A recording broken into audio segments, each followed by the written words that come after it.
All right, myth and dream. So you probably know, and if you don't, it should be pretty obvious that myth and dream share the similar structures, right? They have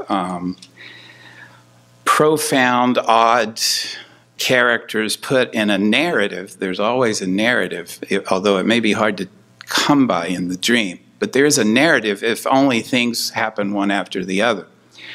And so writers have, from the ancient world to now, have been trying to figure out the correlation between myth and dream. Herodotus tried to do this. For example, he wanted to know why so many of the same symbols appeared in dreams from all over the world, the known world then. And that is an odd thing, isn't it? I mean, why would snakes and crosses and old women and young men and all these archetypes, you see where I'm going, appear across cultures? And there's the diffusion theory, of course, that Herodotus actually held to, is that it's cultural interchange. And it may be, I don't know, I don't have an answer or a position on this. I just think the more interesting perspective is Otto Ranks, who said in The Myth of the Birth of the Hero that it's something in us. It's something in the existence, the living of a human life that draws upon the same symbols that appear in our stories and in our unconscious through dreams. So there's a finite collection of symbols in the world. And that's really interesting. And we keep using them over and over. And Carl Jung, who really tapped into this beautifully, said that's an essential element of our psychological growth, is to use these symbols to individuate, to become a self, to become our own unique selves in the world. We have to use the symbols that everybody else has used. Isn't that interesting? Yeah. So, sorry, you don't get your own symbol. Sorry. You might. You know what I'm saying. We tend to use the same symbols over and over. Okay. Well, you deserve one, Wendy, if anybody does.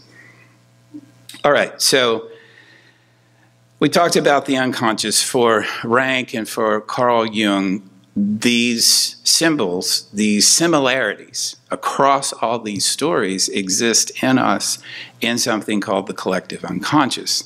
Now, you know Freud, and he created the notion of the unconscious, but for Freud it was a very private thing. It was your unconscious because it was your repressed desires, not anybody else's. You might share some similarities in terms of the drive level, like they might be sexual. In fact, they're always sexual. Sorry, I'm talking about Freud. They're always sexual. But the actual symbols, the archetypes themselves are yours alone. Jung says, and this is what they parted over in 1913. Jung was Freud's most famous and most loved student, and they parted over the nature of the unconscious and the nature of sexuality and individuation. And Jung said, no, he had actually worked with people with schizophrenia, and Jung was wondering why the same symbols kept reappearing. And I've worked in a mental health center too, and it's very, well, it gives you a lot of pause when you work with someone who's having an auditory or visual hallucination and you know the story. Well, maybe you may not know the story, but you know the symbols. There are angels and devils and snakes, and glorious women and bad men. We know the symbols of the story. You just rearrange them. That was true for Jung, who was struck by this commonality and said, I think we're drawing from the same psychological well. And I'm going to call that the collective unconscious. So there's this formal relationship between between the myths in that they share the same symbols and they share a narrative structure. And then there's a meaning relationship, and that's where even Jung comes back to the particular, to your story. And that's the beauty, again, of the path, is that we all use the same story, same symbols, and sometimes the same stories, and yet we are on our own unique path. That's kind of amazing thing, an amazing thing to be a human being, and to know that whoever I meet on the street or anywhere else, there's something that ties us together. And it's more than anatomy, you know? It runs deeper than that. Now, you don't have to believe that, but this is kind of our position as a university, is we think that's where interesting things happen. We agree with Carl Jung that there's something collective. We agree with Joseph Campbell that there's something common in our stories that we share, and that to talk about that, to explore that, those stories and those commonalities and those differences can lead to meaning and ultimately to wisdom.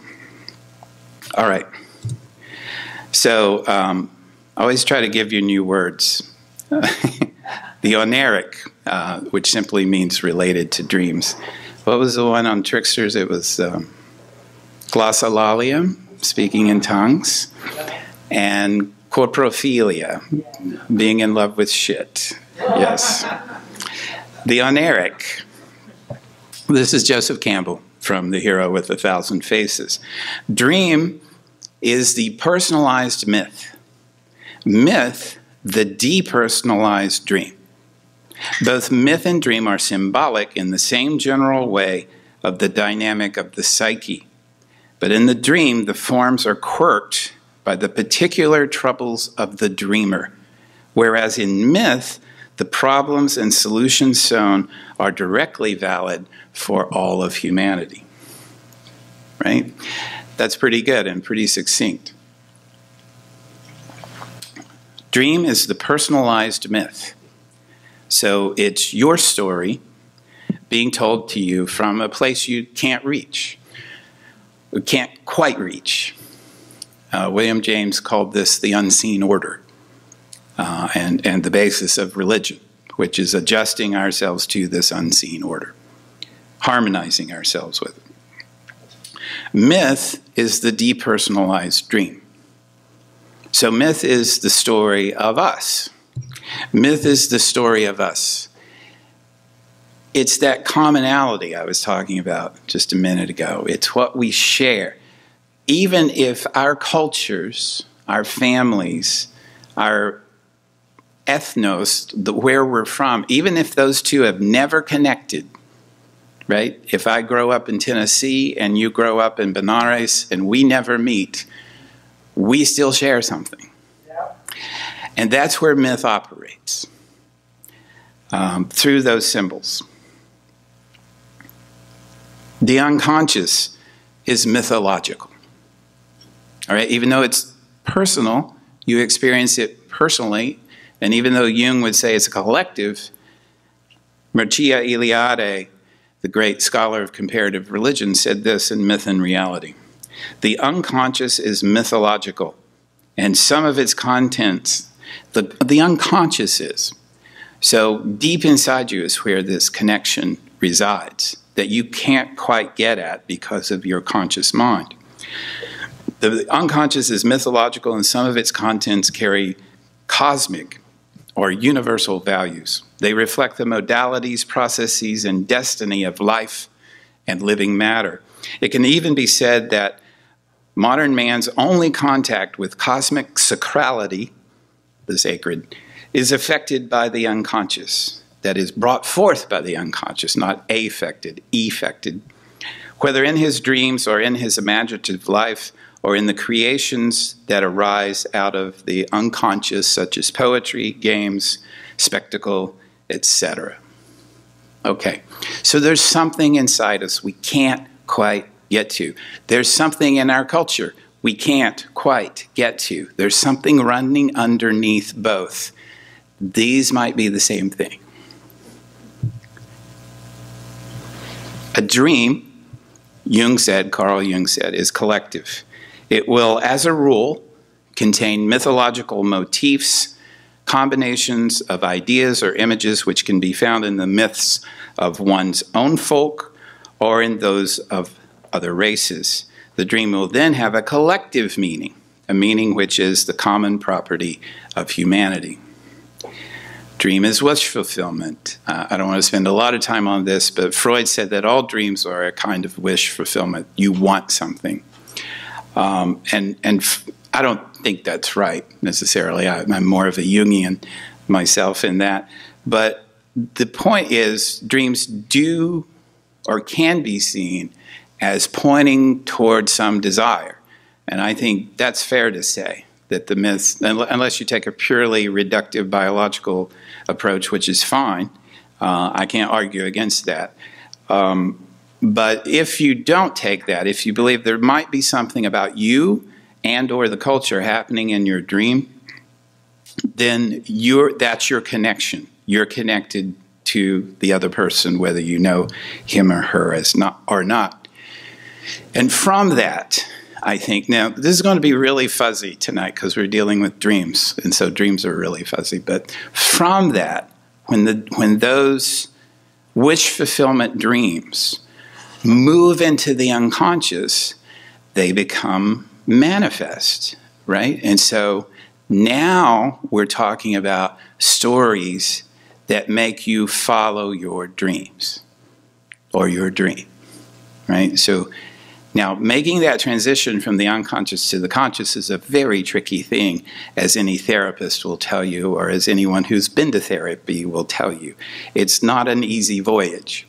But I think this is what happens, and mythologists and psychologists, some of them think this is what happens, is that when those deep wish fulfillments emerge into the manifest content, emerge into the manifest realm of the conscious mind, you say, I'm going to be an actor.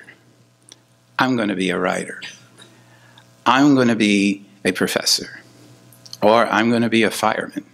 Thank the goddess, some people said that, right? All right. So, general overview of the oniric.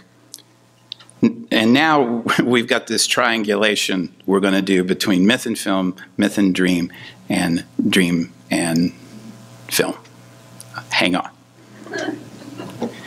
All right, so you've heard me talk here before about oral cultures and orality, and how it's basically cultures that don't have writing, and how they are so psychically, and I would say therefore almost materially different because of the technology they use to communicate. For example, we're in an oral culture right now. You're listening to me and I'm speaking. We have a bodily connection. Something is vibrating here in my throat. Something else is vibrating in your ear. I think it's your eardrum, maybe, and my larynx, maybe, whatever. Doesn't matter. We're in a space that is communal and bodily. We're bodily involved in the communication aspect. That changes everything. If I were to say right now, would you take a photo and put it on Instagram, this community immediately dissolves into individuals as you look down at your phone. We don't have to use a phone. All I can do is say, read your notes or read the book in your lap. And suddenly, this world that we are sharing right now dissolves. And you are now in your own world. This is the nature of orality. The person who wrote there were two people really who wrote about orality and literacy in this way, and that is Walter Ong and Marshall McLuhan, actually. And it was Marshall McLuhan who created the concept of the global village that I'm sure you've heard. It gets tossed around all the time, and like many things that get tossed around in popular culture, the full import and context of it aren't really understood. It's like McLuhan when he appears in Annie Hall. Do you remember this scene? And he's like, and some guy's spouting Marshall McLuhan, and Marshall McLuhan walks up and says, "You haven't understood my work at all." By the way, I think McLuhan's the victim of this more than most people because he was so hard to read, and I think he changed his positions many times, but he veiled it. But anyway, we won't get into Marshall McLuhan, other than to say this, and see how this, he wrote this in 1962, see how this resonates with you. The more you create village conditions through technology, and for McLuhan, all technology is an extension of your sensory apparatus. So either your eyes or your ears, technology extends those things into the world. So for example, right there's a camera. It's not on, but it will be tonight. And if I wonder what's happening in the auditorium, I can extend my eyesight through my phone and watch what's happening here. Hopefully nothing. So you see, we've got all kinds of extensions of our senses, and that participates in the global village when we all share in these sensory extensions. So the more you create these village conditions, the more discontinuity and division and diversity. This is McLuhan in 1962. The more you create the global village, the more stratified it becomes. Not the more communal it becomes, just the opposite. Continuing, the global village absolutely ensures maximal disagreement on every point. This is before Twitter. This is before Facebook. The global village absolutely ensures maximal disagreement on all points. And McLuhan was pretty annoyed that global village got treated like this utopian kind of thing. And he continues, "It never occurred to me that uniformity and tranquility were the properties of the global village. I don't approve of the global village. I say we live in it, but I don't approve of it." All right. So we've got orality.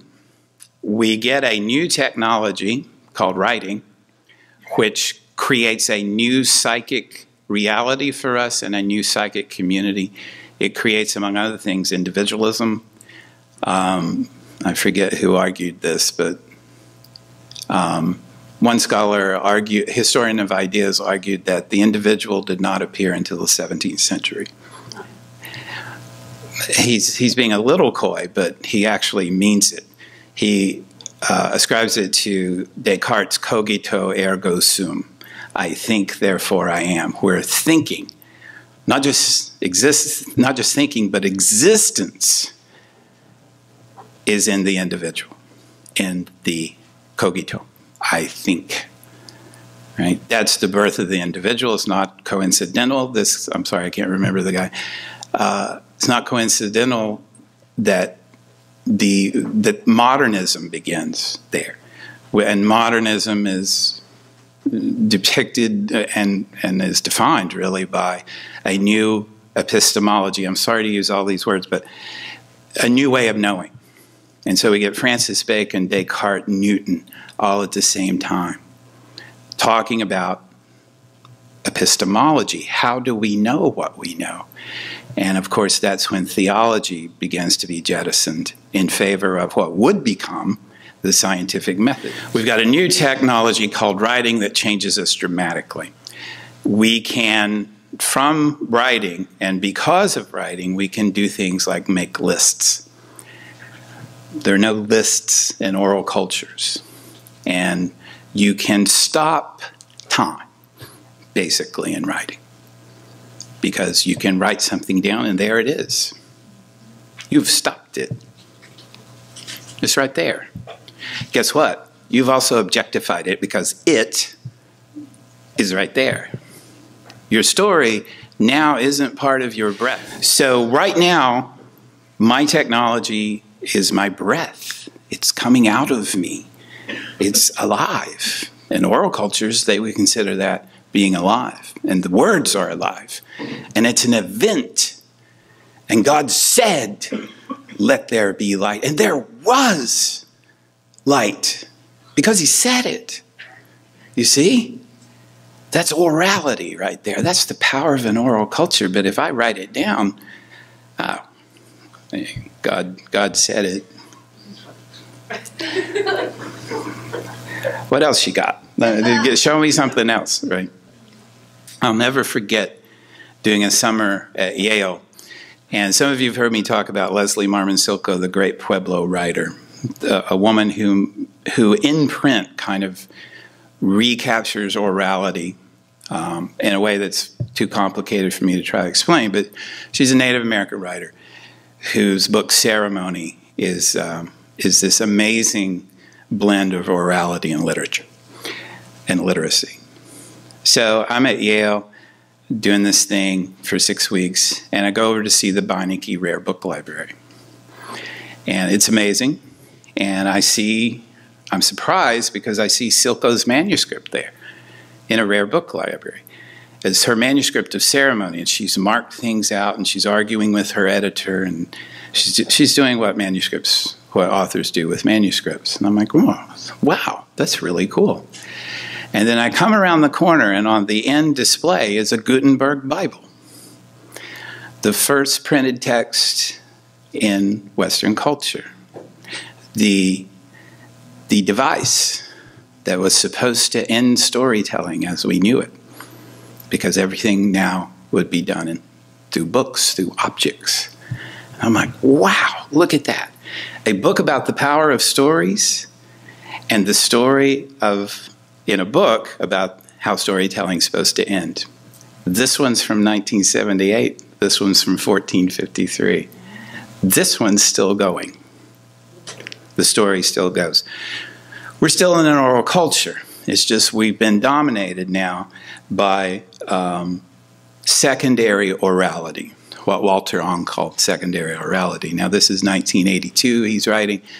He didn't know about the internet. Nobody did, really. So he's talking about television, but I think the lessons apply. And he says this is a kind of secondary orality, television, media. Except it's not a going back, is it? Why? Because the global village is now part of it. So you've now got these sensory extensions through television where you can do everything except touch and smell, I guess, through television. And now everybody's watching it. That's a secondary orality, but on steroids. I mean, it's a primary orality, but on steroids, and now with images, which is the next point I want to make. We've always used symbols. You can use a phonetic symbol, a spoken word. You can use a symbol in writing, of course, but film is different. And like I said, Ong would have talked about, and McLuhan were talking about television, but we can talk about film.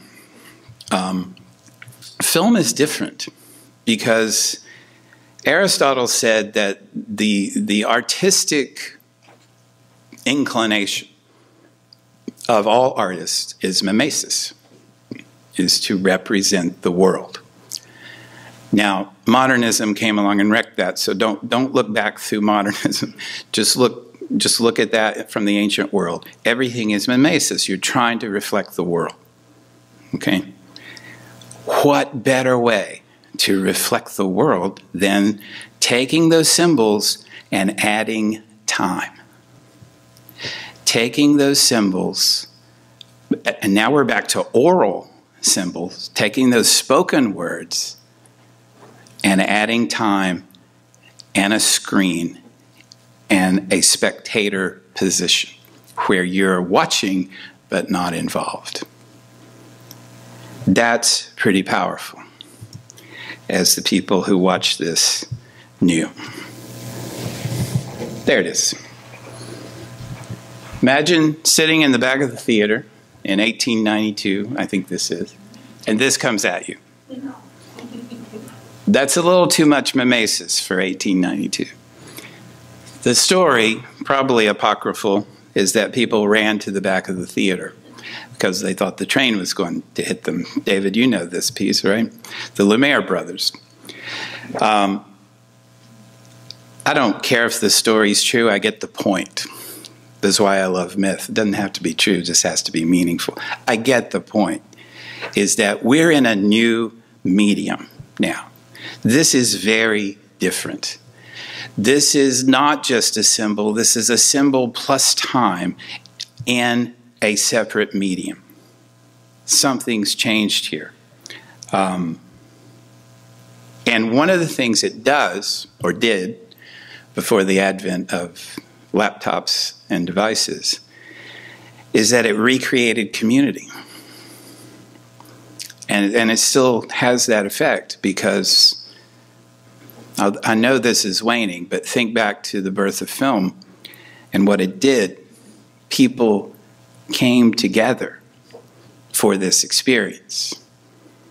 It had been centuries, at the very least, before people came together to hear a story around a light, a kind of fire. Film does that. And still does when you go to the theater. It's a sacred space in which you're experiencing sacred time when you watch a film. All right. All right, dreams. Film studies people have seen this early on. Dream and film, they're very much alike. They're the manipulation of symbols in time in a ritualistic communal setting. Freud said dreams dramatize ideas. All right, that's what film does. Jung said a dream has a dramatic structure. It does. It may not always be clear, but then that's the point of the dream, is you have to figure it out. Let's see. Bertram Lewin's, this is from an article I picked up, Bertram Lewin's research. According to the American analyst Bertram Lewin, dreams are projected onto a white screen, the dream screen, representing the idea of sleep itself, or better, the desire of sleeping, and contemporaneously the maternal breast, as the infant saw it when falling asleep, once sated. In two communications dated respectively 1946 and 48, Lewin defined the dream screen as a special structure distinguished from the rest of the dream and defined as the blank background upon which the dream picture appears to be projected. I'd never thought of that, but there is a projector in my head when I dream. Where's the image going, right? It's some kind of screen, right? It's two-dimensional, and well, I guess it's three-dimensional, but it's a screen. But I'm in it.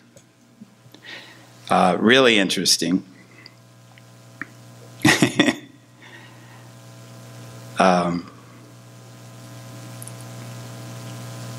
Yeah, I'll just share this with you because I think it's interesting. This is another critic called Baldry. According to Baldry, film is an artificial hallucinatory psychosis. It kind of is. The cinematic apparatus, he says, in fact, presents the spectator with representations, right, images, which offer themselves as perceptions, right? That's why you might run to the back of the theater if you see a train coming. Even more, it creates an impression of reality which has no comparison with the one provided by normal perception. In front of a film, one has the sensation of seeing something more than real. Oh, we know that, hyperreal. For Baudry, it's not the film's imitation of reality. We're not doing mimesis of varying precision which creates the illusion, but the functioning of the apparatus itself. Spectators, I love this, spectators are like prisoners in Plato's cave. They see only shadows, which moreover are projected by statues, that is to say not by reality, but by a reproduction of reality. And you guys picked up on this when we talked about Plato's cave. You're like, that's a film screen. Genius. Analogously, by projecting shadows, cinema creates the same more than real effect that is experienced in dreams. Baudry also subscribes to the belief that the typical conditions of the cinematic situation, that's what he calls it, the cinematic situation, which involves the the spectator's passivity and immobility, the lack of the reality proof, you don't know that it's real, you know it's not real, and the darkness of the auditorium are the reasons why the cinematic apparatus almost creates a hallucination. Even more, he believes that the functioning of the cinematic apparatus faithfully reproduces that of the sleeping psychic apparatus. Film and dream, same thing. Same thing. All right. Let's now talk about the Dream Factory, or Hollywood. There's a great new book out by Leo Braudy, B-R-A-U-D-Y, called The Hollywood Sign, Fantasy and Reality of an American Icon. And this is part of a series by Yale University Press where writers are writing on national landmarks. So Leo Braudy got The Hollywood Sign. He did a brilliant job with it. First of all, it's a sign. Okay, now we've dabbled in postmodernism and poststructuralism here. It's a sign. What does that mean? It means it's part of a linguistic system, right? And it means there's nothing behind it. And there's literally nothing behind the Hollywood sign. He says this: the Hollywood sign may be unique among American icons. It's a landmark whose white block letters are familiar around the world as the prime symbol of the movies. Day after day, tourists with cameras wander into surrounding Griffith Park or troll up and down the streets of the Hollywood Hills, looking to position themselves for the best possible angle on the sign. More than any other site in Los Angeles, the Hollywood sign is in the background of your photo, proves you were really here. To moviegoers and many others, the sign represents the earthly home of that otherwise ethereal world of fame, stardom, and celebrity, the goal of American and worldwide aspirations to be in the limelight, to be, like the Hollywood sign itself, instantly recognizable. So it's a sign, it's a symbol. Braudy continues. It's a group of letters, a word on the side of a steep hill that, unlike so many other cherished sites, cannot be visited. Have you tried? Yeah, you can't get there unless you break some laws, like some of you would, I know.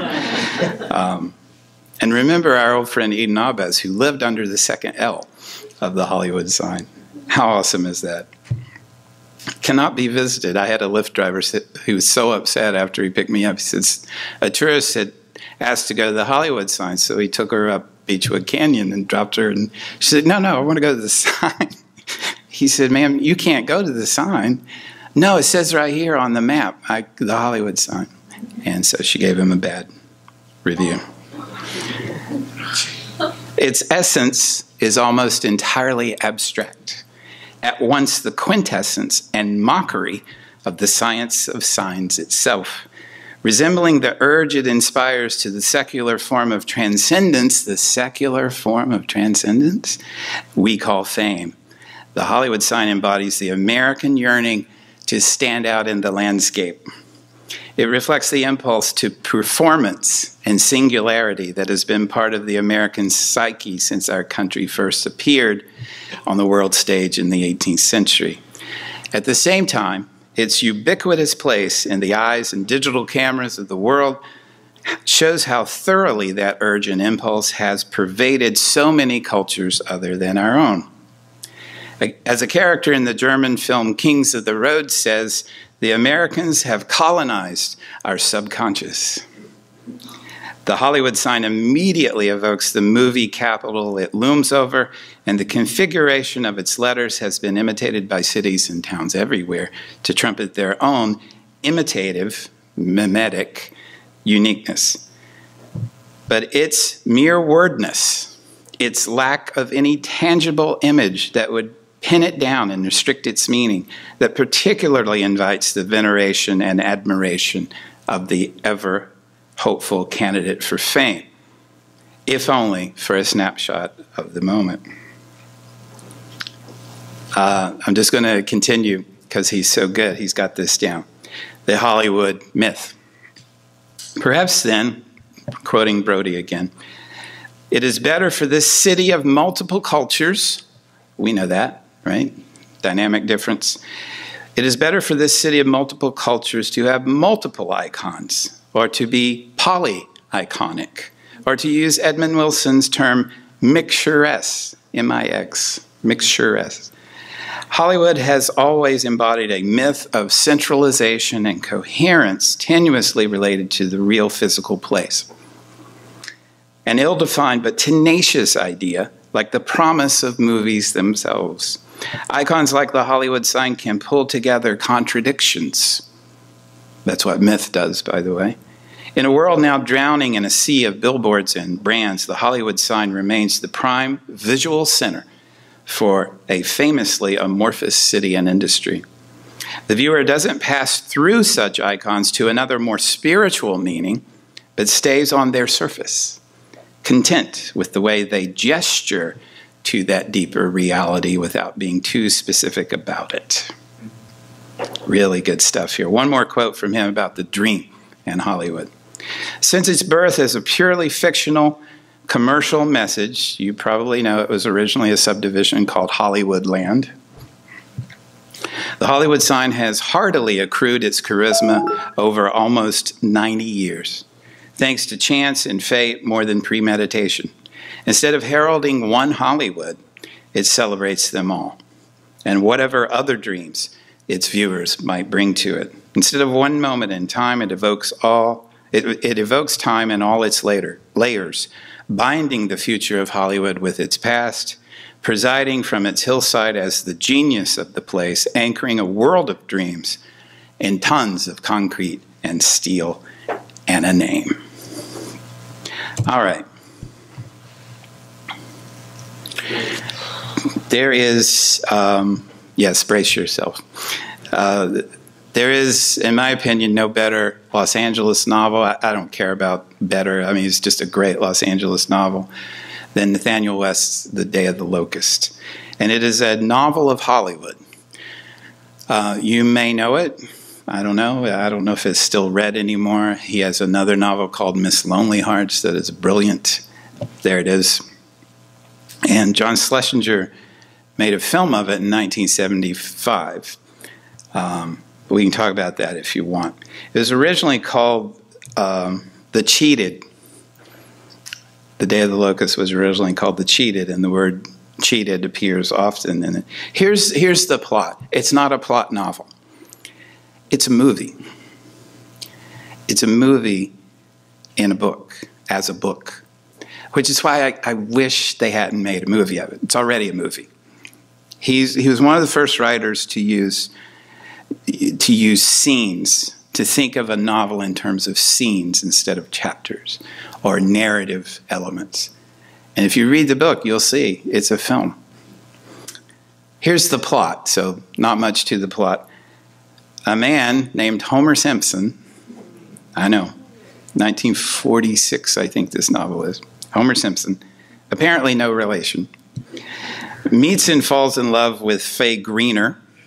Faye Greener is a typical Hollywood actress wannabe, stereotypical, I should say. And Homer is thoroughly outclassed by Faye. And so he joins the many-sided struggle for her affections. Momentarily successful because Harry's death has made Faye financially dependent on him. Harry was her father. Homer soon finds himself spiritually destroyed by her faithlessness and preparing to return to Iowa. I told you they all come from Iowa. Homer's caught in a riot at a Hollywood premiere. A small boy throws a rock at him, and the normally gentle giant is goaded into vicious retaliatory action, whereupon the crowd of locusts turns upon Homer and tears him to pieces. I know.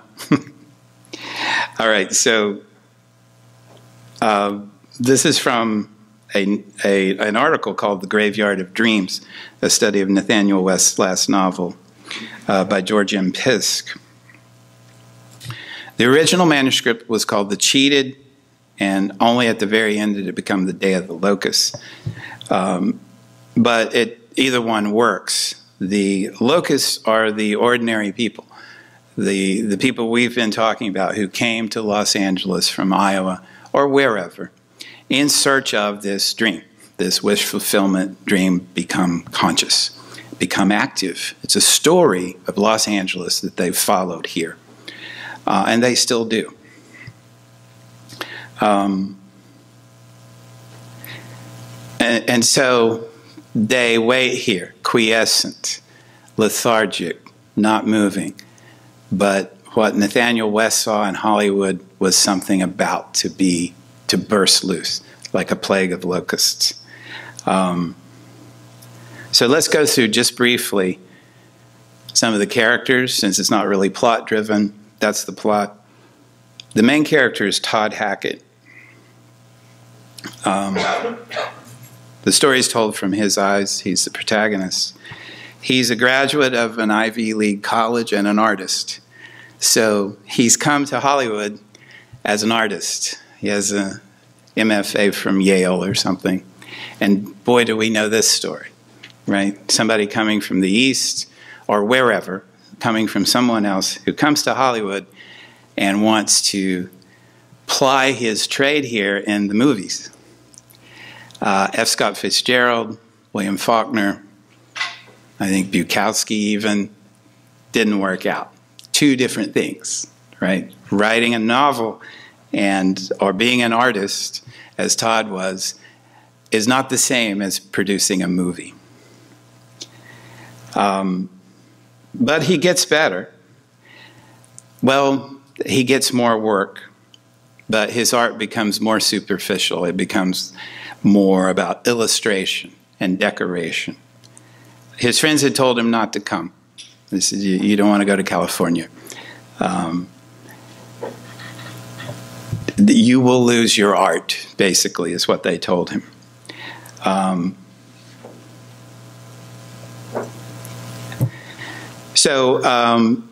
He does like Goya and some of the other artists who are satirical in nature, and this is going to come back to the end. At the end.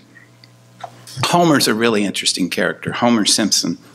He's an ex-hotel clerk who's developed pneumonia, retired, and gone to California for an extended vacation. We know this story. This is a Los Angeles story. You come here for your health. He's actually a trickster, a kind of holy fool. He's shy and naive and afraid of people. He has no social skills, and he's huge, according to the novel. He has these large muscles, full chest, hands of a giant, and a really small head. He broods, which is to say he dreams. He's always thinking. All these characters are always kind of daydreaming, if you will.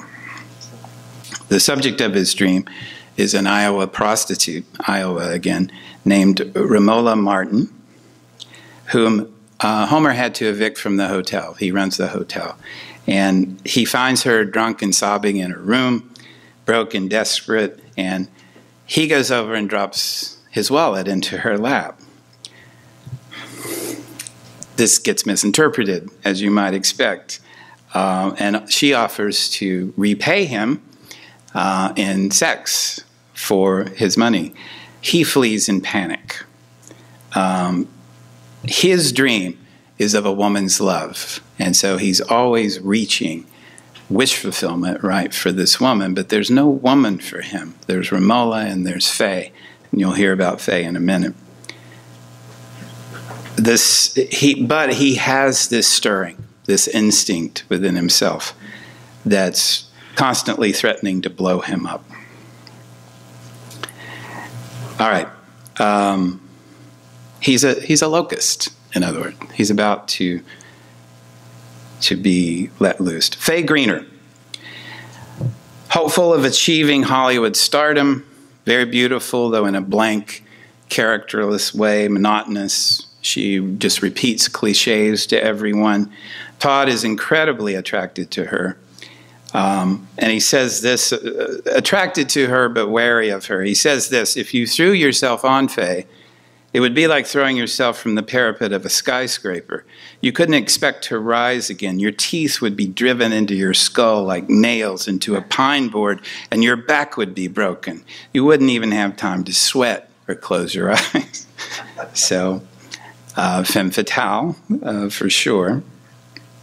Faye kind of plays everyone, although I don't think she knows she's doing it. She kind of plays everyone against all the men against each other. She's just trying to get work, like everybody else, right?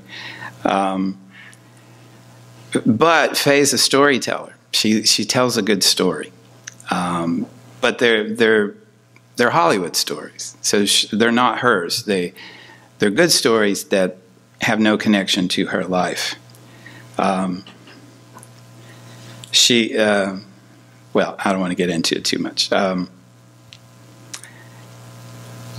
Faye's little world of daydreaming is precisely what is attractive to Todd about her. He says he wants to, quote, smash through her egg-like self-sufficiency. So these are not real heroes here. But in the end, this is Faye. The ending of the novel is a painting. Well, actually not the ending. Throughout the novel, Todd is painting his experience of Los Angeles. It's called The Burning of Los Angeles. I know. And in the painting, Faye is a naked girl in the left foreground being chased by a group of men and women who have separated from the main body of this mob. And one of the women is about to hurl a rock at her to bring her down. She's running. Her eyes are closed. There's a strange kind of half smile on her lips. She has a dreamy repose. She's running as fast as she can, so she's straining, but her face doesn't reveal the strain. It's almost like she's free, because Hollywood is burning. But she's about to get hit with a rock. One of the other women's about to hurl a rock at her. She doesn't know it. Harry Greener is an old vaudeville comedian. And I think you can probably see how this plays out. He was part of the original industry of entertainment, and now he's trying to adapt to the new industry of film. He can't. He can't get work. He's a Willy Loman who just can't make it in a world that's changed all around him. And then here comes Hollywood itself. Hollywood's a character in this novel. It may even be the main character. And here's our quote. This was the final dumping ground. This is our hyper-reality of Hollywood. He thought of Janvier's Sargasso Sea, just as that imaginary body of water was a history of civilization in the form of a marine junkyard, the studio lot was one in the form of a dream dump, a Sargasso of the imagination. And the dump grew continually, for there wasn't a dream afloat somewhere, which sooner or later would turn upon it, having been first made photographic by plaster, canvas, lath, and paint. Many boats sink and never reach the Sargasso, but no dream ever entirely disappears. This is Nathaniel West's experience of Hollywood as a graveyard of dreams. But unlike a dream, unlike a personal dream, it doesn't go away, because now it's part of the dream factory, right? Catherine Fullerton Gerould said, quote, Hollywood, you see, is not simply a suburb of Los Angeles, it's a suburb of every town in America. Isn't that profound? Because every town in America watches the stories produced here. I've said Dream Factory a couple of times. You may know where that comes from. It's actually an anthropologist who studied the studio system in the 50s, and her name was amazing. Her name was Hortense Powdermaker. And her book is Hollywood, the Dream Factory. An anthropologist looks at the movie makers, not the movie goers, the movie makers. And then finally, or next to finally, is hyperreality. I'm a little over time, so I'm going to just read this to you and we can pick it up later. But hyperreality is a term coined by Jean Baudrillard, the French theorist. And I want you to just read this and think about it, especially in relation to Hollywood, the dream factory, dreams themselves, and myths. Whereas representation attempts to absorb simulation by interpreting it as a false representation. This is true, this isn't, this isn't. You say this in words, this is true, this isn't, referring to something that's a false representation. Plato, this was Plato's whole gig. Simulation, on the other hand, the dream factory, envelops the whole edifice of representation itself and becomes a simulacrum. Such would be the successive phases of the image in this simulacrum. Now think about this in the history of the world. Think about the image, and this is Baudrillard's 5-point history of the image. It's a reflection of a profound reality. It masks and denatures a profound reality. It masks the absence of a profound reality. It has no relation to reality whatsoever. It is its own simulation.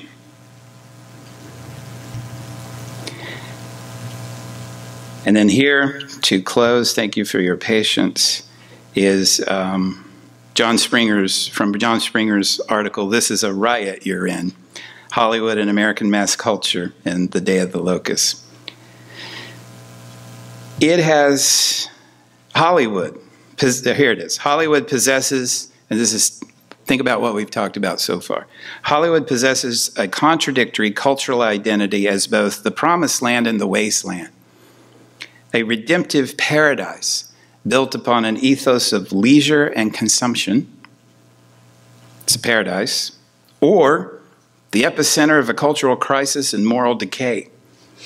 It has often evoked the sense of an ending, not just the terminal point in the historical process of Western expansion, but the conclusion of a journey toward national identity, either the fulfillment or the betrayal of the American dream. For some, Hollywood has been an embodiment of our national character, while for others it's been the center of our cultural influences, which are essentially foreign. And that's in quotation marks for a reason. A contaminating presence, which needs to be censored and contained. We wouldn't know about that, would we? Above all, Hollywood has been America's dream factory, both the center and source of collective fantasies in the movies, and as such, its image has been tied to an ongoing set of arguments over the character of American mass culture. Dynamic differences. LA, Los Angeles stories are stories of dynamic differences within the landscape and among its people. Los Angeles is west of the West. Notice he said something here about the conclusion of a journal toward national identity. This isn't the end of manifest destiny, it's the beginning of something else. It's the beginning of hyperreality. This is the city of angels. We love the sacred.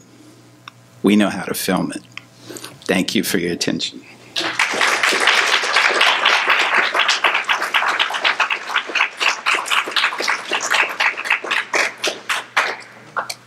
I'd love to hear what you think about Myth and Dream in Los Angeles.